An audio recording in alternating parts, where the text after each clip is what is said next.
Bonjour! Vous écoutez l'épisode 46 de Change ma vie, le podcast qui vous donne des outils pour votre esprit. Je suis Clotilde Dussoulier, auteure culinaire mais aussi exploratrice de ma vie intérieure et je partage ici les découvertes qui ont changé ma vie. Change ma vie est un podcast publié tous les jeudis et vous retrouverez les éléments et les ressources dont je parle sur le site changemavie.com. Abonnez-vous au podcast sur iTunes pour être notifié des nouveaux épisodes chaque semaine. Si vous aimez ce podcast, la meilleure façon de le soutenir est de laisser un avis 5 étoiles sur iTunes. Ça permettra à d'autres de le découvrir plus facilement. Je voudrais cette semaine remercier Isabelle qui a déposé l'avis suivant depuis l'Allemagne. Chère Clotilde, merci mille fois pour ce merveilleux podcast. Je suis une psychologue allemande avec une passion pour le médium podcast. Le tien est mon podcast préféré. J'adore ta voix, la bonne structure, les petits exercices, l'inspiration, la motivation de s'occuper de sa vie, la musique et l'amour avec lequel tu enregistres les émissions. C'est dur d'attendre le jeudi. En plus, ton podcast est un bon exercice de langue pour une Allemande francophile. Merci beaucoup à toi, Isabelle, pour ton écoute et ta fidélité. Si vous aussi ce podcast vous est utile, n'hésitez pas à écrire une ligne ou deux sur iTunes pour le dire. C'est peut-être votre avis que je lirai dans un prochain épisode.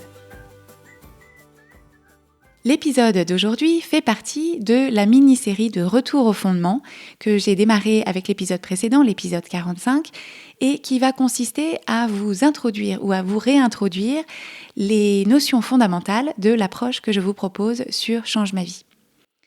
Et aujourd'hui, on va parler d'un exercice qui est l'exercice de flot de pensée dont je vous parle depuis le tout début du podcast. Je vous en ai parlé dans l'épisode 1. J'appelle ça le flot de pensée, c'est ma traduction libre de ce que Brooke Castillo appelle le thought download, qu'on pourrait traduire littéralement par téléchargement des pensées, mais ce ne serait pas très évocateur. Et c'est un exercice qui est à la fois simplissime et très puissant, que je recommande vivement en tout premier lieu dans la démarche de développement personnel et a fortiori aux personnes que j'accompagne en coaching. Mais au fil de mes échanges avec vous, je sais aussi que c'est un exercice qui n'est pas forcément évident à mettre en place.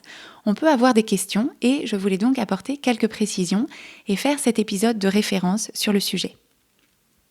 Premier élément, en quoi consiste précisément cet exercice ?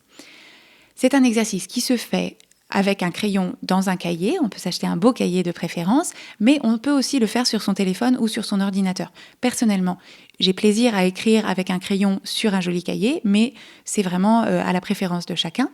Et on prend 5 ou 10 minutes pour tout simplement retranscrire par écrit son flot de pensée. On répertorie les sujets qui sont présents à notre esprit, on repère comment ils se manifestent, comment ils sont formulés, comment est-ce qu'on se sent aussi, et on note tout ça sans jugement, sans filtre, sans arc narratif, sans forcément même faire des phrases complètes, ni certainement joliment tournées, et sans se préoccuper de grammaire ou d'orthographe. Il y a 2 façons complémentaires d'utiliser cet outil. La première façon, c'est de l'intégrer tous les jours, comme un état des lieux, comme un geste d'hygiène mentale, trouver un moment chaque jour pour se faire un petit flot de pensée. Et la deuxième façon de l'utiliser, c'est quand on a un problème ou une difficulté qui se présente dans notre vie, une difficulté pratique ou logistique ou émotionnelle, quand on se sent emporté par ses émotions ou dépassé par une situation, cet exercice de flot de pensée permet d'y voir plus clair très rapidement pour mieux aborder la situation. Comment est-ce qu'on fait ? Si c'est en entretien quotidien, l'important c'est de trouver le moment qui est le bon pour vous. Je recommande souvent le matin parce que mon expérience, c'est qu'on a l'esprit moins encombré et on a un accès plus facile à nos pensées et nos émotions le matin. Mais si vous voulez le faire le soir, c'est bien aussi, ça peut vous apaiser avant de dormir. Et si le temps que vous trouvez, c'est en milieu de journée, ça vous permet aussi de faire le point sur ce qui s'est passé dans la matinée et d'aborder l'après-midi de façon plus apaisée. En tout cas, on se met à un endroit où on se sent à l'aise, confortable et où de préférence on ne sera pas dérangé. On prend une nouvelle page, on note la date et on commence tout simplement à écrire. On peut se donner une limite de temps, par exemple 5 à 10 minutes, ou bien une limite d'espace. Par exemple, si vous prenez un cahier qui est au format A5, vous pouvez vous dire qu'il faut que vous allez remplir les 3/4 de la page ou bien toute la page. Donc concrètement, on s'assoit et on écoute à l'intérieur de soi, on note la première chose qui vient, même si ça paraît nul ou pas important ou inintéressant, même si c'est pour écrire, je ne sais pas quoi écrire. L'idée, c'est simplement d'attraper un fil de pensée et de tirer en sachant que la pelote, le reste de la pelote va venir, pas forcément dans l'ordre, ça va pas forcément avoir un sens, mais ça va permettre d'attraper les choses au fur et à mesure. Et quand on utilise le flot de pensée pour s'aider à aborder une situation qui nous cause des difficultés, on peut soit se fixer une limite de temps, une limite de place, mais on peut aussi décider d'écrire tout ce qu'on pense sur cette situation jusqu'à ce qu'on en ait fait le tour. On peut avoir l'impression que si on ouvre les vannes, on va écrire pendant des heures, mais en réalité, on s'aperçoit assez rapidement que si on continue à écrire, on répéterait les mêmes choses. Donc bien sûr, on peut, mais là, l'idée, c'est de poser les grandes lignes, les grandes thématiques sur papier pour avoir l'impression d'avoir un état des lieux de la situation. L'utilité de cet exercice du flot de pensée, c'est de sortir les phrases qu'on a dans la tête, de les rendre tangibles pour pouvoir en prendre conscience, les regarder et les considérer comme séparées de soi. Donc ça, je vous renvoie à ce sujet à l'épisode 3 qui s'appelle « Vous n'êtes pas vos pensées » pour cette idée de se dissocier des pensées qu'on a dans la tête. Donc cet exercice de flot de pensée permet de s'exercer à reconnaître ces pensées comme étant des pensées, c'est-à-dire que ce ne sont que des pensées. Ce n'est pas forcément la vérité avec un grand V et on peut les examiner avec curiosité, on peut les remettre en question et on peut se demander si elles nous sont utiles et si on a envie de les garder. Ce flot de pensée, c'est une forme de méditation écrite qui permet d'être présent à soi et en soi, qui permet d'écouter ce qui se passe à l'intérieur de nous sans prendre parti et sans se laisser embarquer. Vous pouvez imaginer être dans un théâtre, vous voyez des personnages évoluer sur la scène, qui se disent des choses avec un certain ton, un certain volume de voix, une certaine émotion. Et vous, en tant que spectateur dans la salle, vous prenez simplement note de ce qui se joue, mais vous n'êtes pas impliqué dans l'action personnellement, vous n'êtes pas dans la pièce de théâtre. Donc on s'habitue comme ça à s'observer de manière tranquille et sans jugement. Ça développe aussi, très important, notre capacité à décrire et à exprimer ce qui se passe à l'intérieur de nous. C'est pas forcément quelque chose qu'on a appris à faire en étant enfant ou même jeune adulte ou adulte. Donc pour certains d'entre nous, c'est comme si on apprenait une autre langue. On apprend à formuler les choses, on acquiert du vocabulaire de l'expression de sa vie intérieure. Et comme pour une langue étrangère, pour la parler couramment et avec aisance, il faut la pratiquer. Si on fait cet exercice 5 minutes tous les matins ou presque, c'est un mécanisme intérieur qu'on emporte avec soi pour la suite de la journée, qui permet d'être présent à soi et conscient de soi tout au long de la journée, et donc d'aborder les choses avec plus de présence et plus de sérénité. Une fois qu'on a fait cet exercice, donc on a passé 5 à 10 minutes à écrire sur papier ou sur écran ce qu'on a dans la tête, qu'est-ce qu'on en fait ? La première option, c'est on n'en fait rien. Le processus lui-même, le processus de retranscription de ce qu'on a dans l'esprit est en soi bienfaisant et utile et donne de la clarté. Donc si vous ne faites que ça, c'est déjà énorme. La deuxième option, c'est de se prendre à l'issue de l'exercice d'écriture un petit temps de réflexion pour prendre de la hauteur sur ce qu'on vient d'écrire, voir les thématiques qui se dessinent et se demander « Est-ce que j'avais conscience de penser ça de cette façon-là ? Est-ce que ça me convient de penser ça et est-ce que j'ai envie de continuer à penser ça ?» Et la troisième option, que je pratique personnellement et qui est à mon sens la plus puissante, c'est de choisir parmi toutes ces pensées et ces émotions qui se sont manifestées dans le flot de pensée, en choisir donc une pensée ou une émotion qui nous interpelle, qui nous surprend, qui se présente souvent ou qui nous semble douloureuse ou problématique. Et sur cette pensée ou sur cette émotion, on se fait un modèle de Brooke.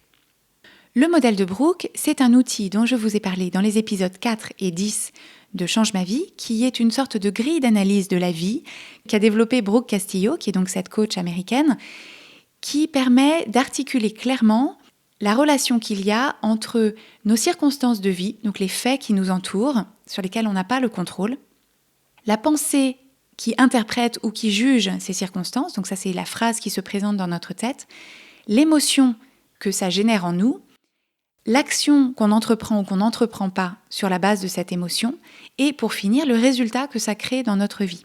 Donc ça, c'est quelque chose qu'on a examiné en profondeur dans les épisodes 4 et 10, donc je vous renvoie à ces épisodes. L'idée dans le cadre du flot de pensée, c'est à l'issue de ce flot de pensée, on prend une pensée ou une émotion et on se fait dessus un modèle de Brooke qu'on dit par défaut, c'est-à-dire pour voir cette pensée qu'on a par défaut, qu'est-ce qu'elle crée dans notre vie. Et une fois qu'on a vu ça, on se fait un modèle de Brooke intentionnel, c'est-à-dire qu'on imagine quelle est la pensée qu'on pourrait choisir de penser, de s'approprier de façon délibérée et intentionnelle pour obtenir une émotion plus plaisante et un meilleur résultat dans notre vie. On me demande parfois, est-ce que je relis et est-ce que je garde mes flots de pensée ? Et donc moi, personnellement, je ne les relis pratiquement jamais, mais je garde tous mes carnets depuis que je suis adolescente. C'est juste, pour moi, ça a une valeur sentimentale et j'aime bien imaginer que quand j'aurai 82 ans, je pourrai me replonger dedans. Parmi les blocages et les difficultés qui peuvent se présenter quand on essaye de mettre en place un exercice quotidien de flow de pensée, il y a le fait de se dire « je n'arrive pas à m'y tenir » ou bien « j'ai peur de ne pas réussir à m'y tenir ». La première chose que j'ai envie de vous dire, c'est que c'est mieux de le faire une fois de temps en temps que pas du tout. On est nombreux à être dans le tout ou rien, c'est-à-dire soit je le fais tous les jours, soit je ne le fais jamais, et c'est une forme de perfectionnisme qui nous dessert. Pour arriver à mettre en place cette pratique, il est utile de visser, entre guillemets, cet exercice à quelque chose que vous faites déjà.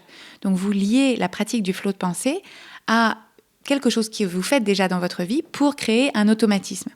Donc personnellement, ce que je fais, c'est que juste avant de me mettre au travail, quand j'arrive au bureau, je me fais un café et avant d'allumer mon ordinateur, j'ouvre mon carnet et je me fais un flow de pensée en buvant mon café. Il faut savoir aussi que c'est un automatisme à développer, comme se laver les dents, mais au bout d'un moment, vous le ferez sans vous poser la question et ça vous manquera si vous ne le faites pas.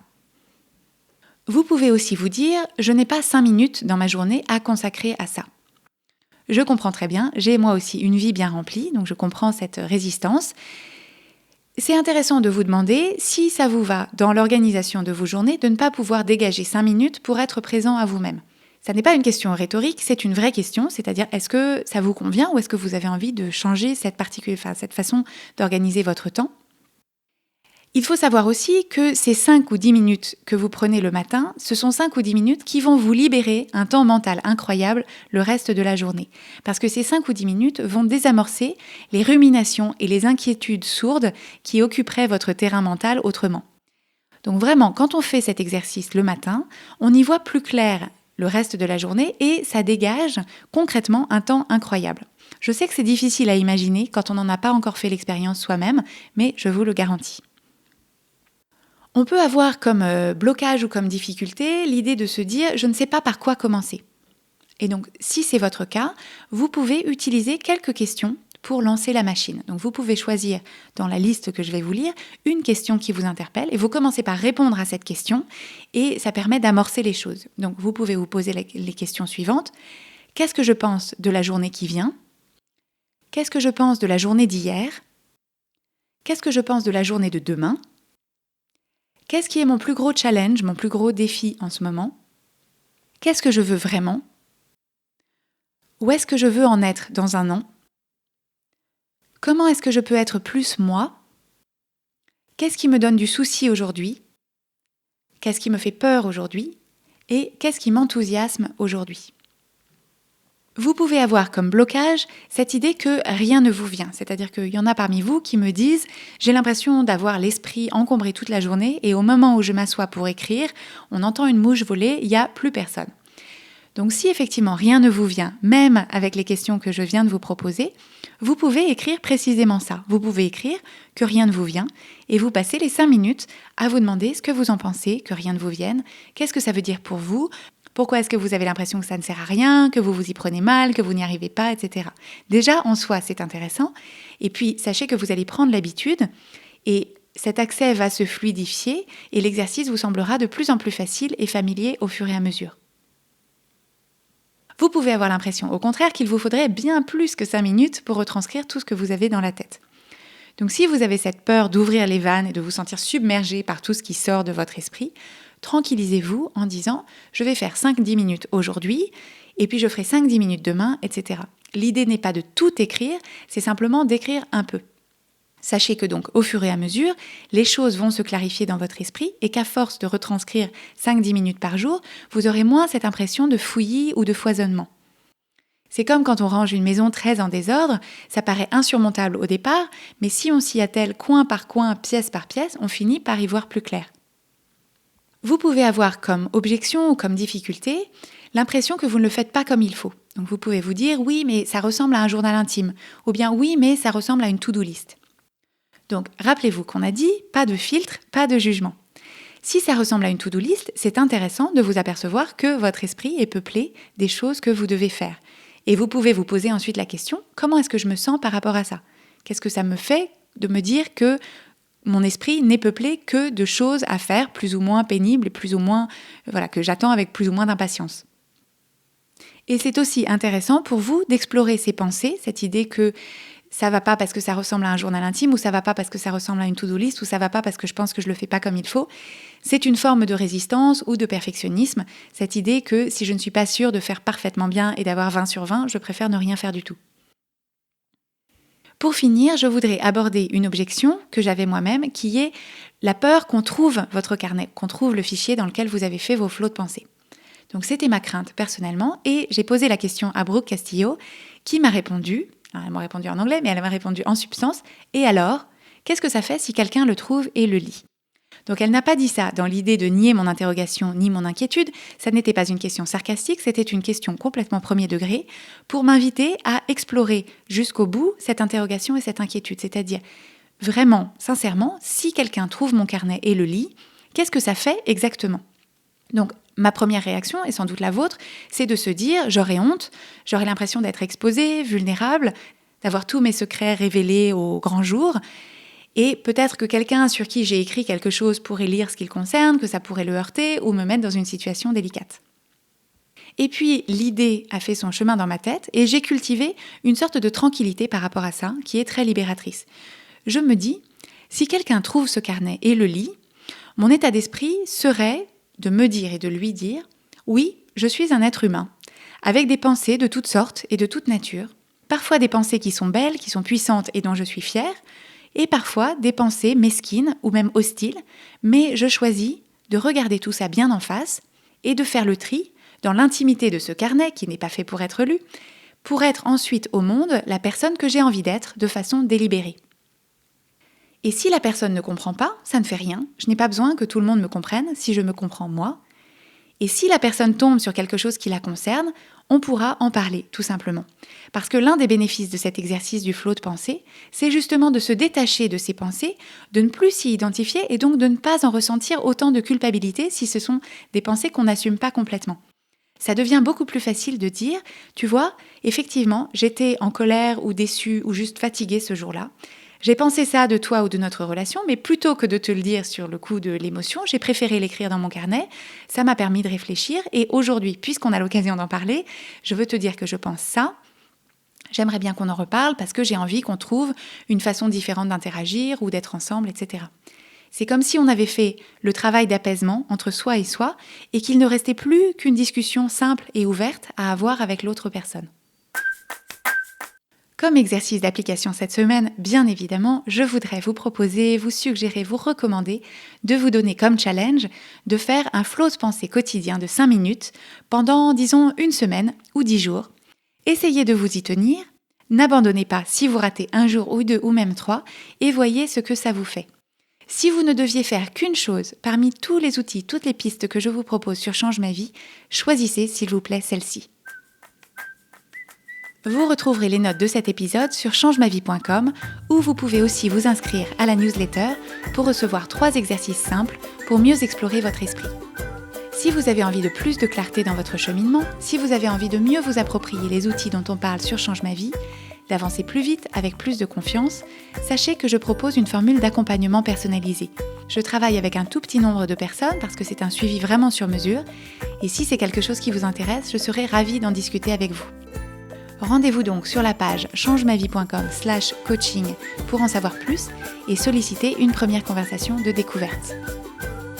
Abonnez-vous au podcast Change ma vie sur iTunes, laissez-y votre avis si vous le voulez bien et suivez son actualité sur Instagram et sur Facebook sous l'identifiant Oui Change ma vie en un seul mot. Et n'hésitez pas à partager ce podcast avec vos amis si vous pensez qu'il pourrait les intéresser. Merci et à jeudi prochain.